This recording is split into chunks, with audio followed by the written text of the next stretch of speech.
Yo, welcome back. Episode kali ini kita kasih panggung buat si HP super murah yang kemarin sempat hype dan viral, meski hype-nya cuma bentar. Gara-gara apa? Kalau bukan karena harganya yang gak nyampe sejuta, alias 900 ribuan. Tapi disclaimer dulu, kalau di video ini aku gak bakal bahas spesifikasi HP-nya secara detail. Cuma sharing cerita pengalaman aja selama memakai HP ini sekitar 1 bulan. Untuk awal rilis, kalau nggak salah di 899.000, cuma beberapa saat kemudian di officialnya jadi 999.000 untuk versi RAM 3GB dan nambah 100.000 buat versi RAM 4GB. Dan varian terbaru juga keluar versi internal 256GB dengan nambah sekitar 200 ribuan. Gila enggak tuh? Sejuta kecil bisa dapetin HP 256GB. HP zaman sekarang emang pada stres ya. Cuma kalau kalian nyelam lebih dalam lagi, harganya variatif. Bisa lebih mahal, bisa jadi malah lebih murah. Jadi pinter-pinter nyarinya aja lah kalian, supaya lebih hemat.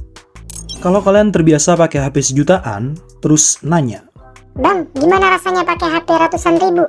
Sebenarnya hampir nggak ada bedanya sama HP kelas 1 jutaan. Tapi di beberapa sektor ada juga sebaliknya berasa downgrade kuadrat jadinya.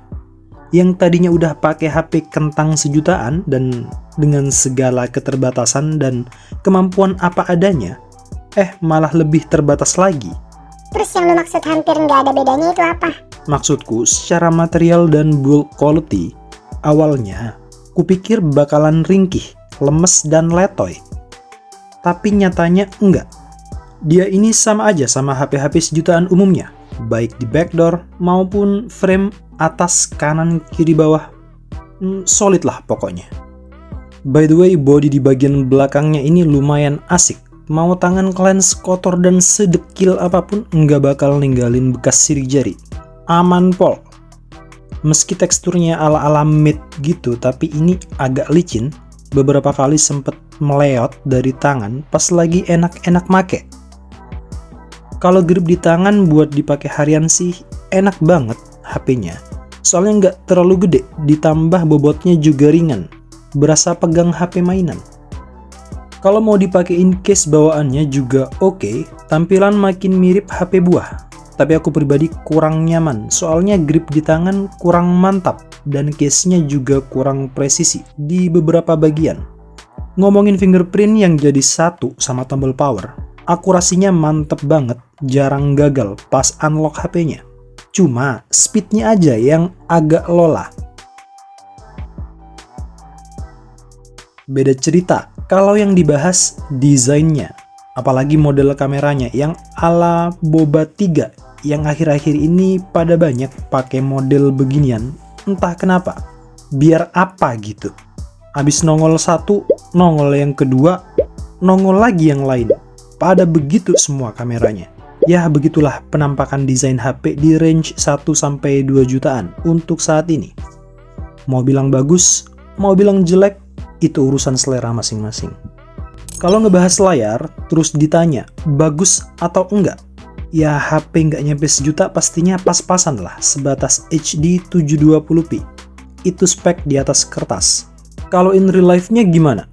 Misal kalian beli HP kentang begini cuma buat santai, sosmedan atau nonton video sebagai kaum rebahan, ini udah enak, gambar yang dihasilin lumayan tajam meski HD doang, soalnya layarnya nggak gede-gede amat, 6,6 inch.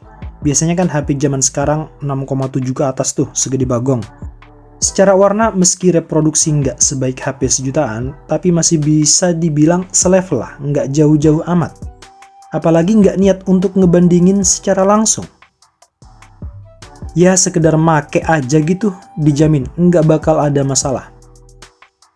Beda cerita kalau kalian terbiasa sama layar spek tinggi, terus pakai nih HP, ya jomplang. Terus ada minus atau kendala nggak? Ada sih. Kalau dibuat natap layarnya agak lama atau dibuat nonton gitu, lumayan kerasa sakit nih mata. Kayak nggak nyaman gitu. Biasanya kalau udah sekitar setengah jam baru kerasa. Bisa diakalin pakai mode perawatan mata, meski nggak enak sih tampilannya. Ah, mata lu aja itu kali yang lemah, Bang. Ya bisa jadi sih. Yang kedua, ini sebenarnya bukan masalah besar ya, cuma detail kecil aja yang mau ku ceritain. Perpindahan brightness-nya kurang balance. Ketika di bawah 30%, mau dinaikin supaya lebih terang, malah terlalu terang. Mau digelapin dikit, malah terlalu gelap. Ya nggak apa-apa sih, cuma masalah sepele aja. Nggak usah dibesar-besarin. Kalau dipakai di luar ruangan, gimana bang? Ini juga salah satu kendala si ITEL A70. Apalagi pas siang hari, lagi terik-teriknya sinar matahari. Visibilitasnya jelas kurang banget, meski udah diset di 100%. Solusi alternatifnya adalah mata kalian wajib melotot. Ini dia bagian yang paling kerasa murahnya. Ku pakai nih HP paling sering ya sosmed lah. Video-video shorts atau reels, kadang nonton juga. Oke, fine-fine aja, kuping nggak bakal menilai kualitas audio, soalnya masih ada mata yang sibuk ngelihat visual dari layar HP. Tapi kalau udah dibuat full dengerin musik, ya wassalam.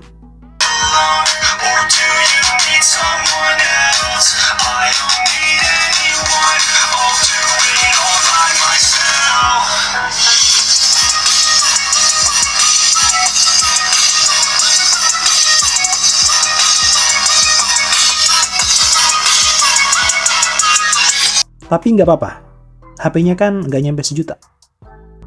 Lanjut ke bagian yang mungkin nggak bakal kalian harapkan. Yang penting ada kameranya. Hasilnya nggak peduli, yang penting berfungsi. Dilihat dari tampilan UI kameranya dan fitur-fiturnya aja udah minim. Lagian mau ngarap apa juga ya kan ke kamera HP yang cuma ratusan ribu. Harus tahu diri, nggak boleh kelewatan. Oke, jadi dia kalau perekaman di siang hari dari ITEL A70, kalau dihadapin ke matahari langsung backlight gitu ya, langsung hitam gitu kelihatannya. Ini sebenarnya siang tapi nggak terlalu ini ya, udah jadi buram gitu ya, fokusnya jadi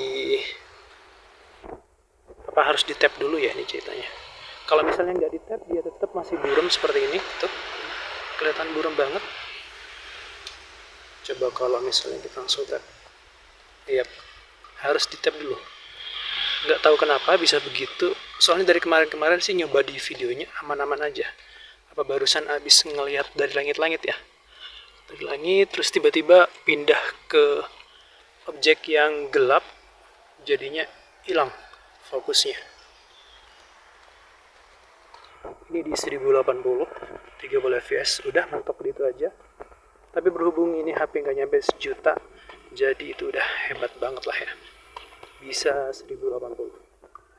Untuk stabilisasi pastinya biasa aja, nggak bakal ada yang istimewa, dan itu nggak apa-apa, lagi-lagi karena murah. Oke, ini dia kalau perekaman di malam hari. Ini lagi di acara semacam bazar gitu, banyak makanan, banyak orang jualan juga, nggak cuma makanan aja. Jadi bisa dilihat sendiri contoh videonya maupun penangkapan audionya, soalnya lagi rame nih. Kira-kira suara aku bisa ketangkap dengan baik atau enggak, atau justru malah ketangkapnya orang lain.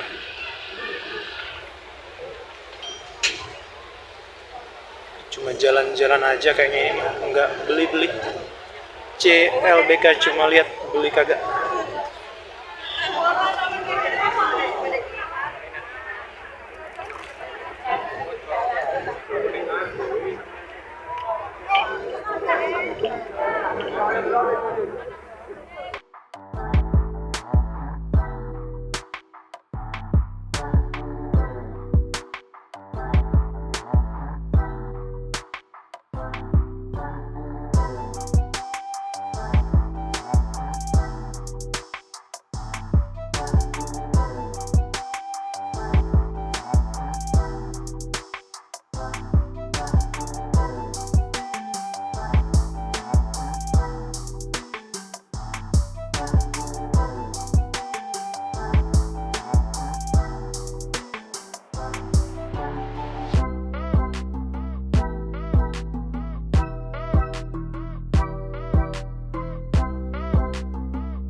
Kemampuan utama HP kentang dari zaman Majapahit sampai sekarang, apalagi kalau bukan daya tahan baterainya. Kapasitas 5000 mAh, ku pakai harian, paling sering buka sosmed, macam IG, Facebook, YouTube, kadang mantengin Shopee juga. Pokoknya semua kegiatan itu dilakuin dengan catatan, intensitas medium. Sampai malam masih nyisa, alias seharian penuh kuat nih HP. Beda cerita kalau pemakaian disertai main game, katakanlah main Mobile Legends, tipis-tipis. Pas lagi gabut dengan settingan pastinya rata kiri. Sebenarnya dipaksa agak naik, settingannya masih mampu. Cuma selang beberapa menit jadi batuk-batuk dan cegukan, disertai demam di bagian body. Jadi main aman, set rendah aja. Bagian yang nggak nyaman itu ada di RAM-nya yang cuma 3 GB. Dibuat buka tutup apps, nggak bisa banyak-banyak. Bisa dipastikan auto nge-reload.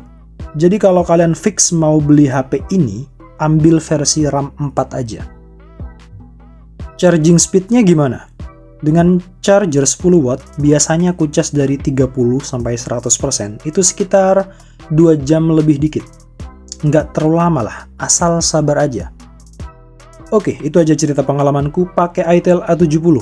Nggak bisa ngeluh banyak-banyak, soalnya selalu keinget sama harganya yang minimalis. See you next video. Bye.